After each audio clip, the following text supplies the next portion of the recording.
যাইছিরা নিয়ত করেছে একটা হাসি দেবো, এখন বাড়ির মধ্যে আইয়া 2-3 মাস পরে বউ হুঁচু নেই, কয় কি, তো আমি তো প্রেগনেন্ট। সুবহানাল্লাহ বলতেন না? যখন 1 বছর পরে যখন হাসি লিয়ে যায়, তখন বাড়ির তারা কয়, এই দরবারে হাসি দেন তো ভালো না। এই কথা কি হেবাটা শুনবো? জোরে কন্যা করে হেবাটা শুনবো?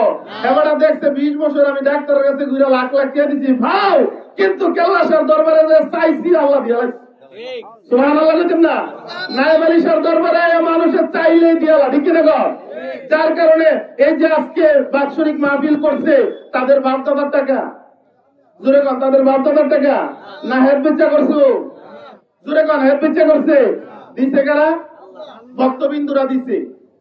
কারা দিছে? ভক্তবিন্দুরা দিছে। কেন? আল্লাহর ওলির দরবারে এসে শান্তি পায়, ঠিক কিনা বলে?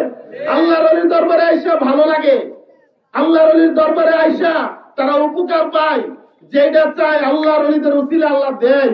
যার কারণে আল্লাহর ওলিদের দরবারের জন্য তারা পাগল, ঠিক কিনা বলেন? আল্লাহর ওলিদের দরবারের জন্য যারা পাগল, তোমরা যতক্ষণ পর্যন্ত যত বুঝানি বুঝাও না কেন, তাদেরকে বুঝায় নিতে পারবা না, ঠিক কিনা বলেন?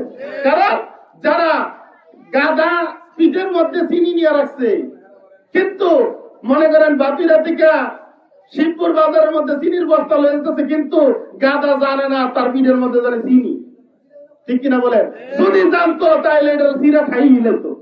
এই জন্য আমি বলবো, ওয়াহাবিরা বুঝে না আল্লাহর ওলিদের দরবারের মধ্যে কেমন মজা। যদি বুঝতো আল্লাহর ওলিদের দরবার চাইরা জীবনও যাইতো না, ঠিক কিনা বলেন? যার কারণে আল্লাহর ওলিদের এমন কিছু আশেক পাগল আছে, যারা পীরের দরবারে আইসা কদমটির মধ্যে আপা তাদের বাজার আপনার দরবার থেকে আর যাইতাম না। আসেনি? জোরে করে আসেনি?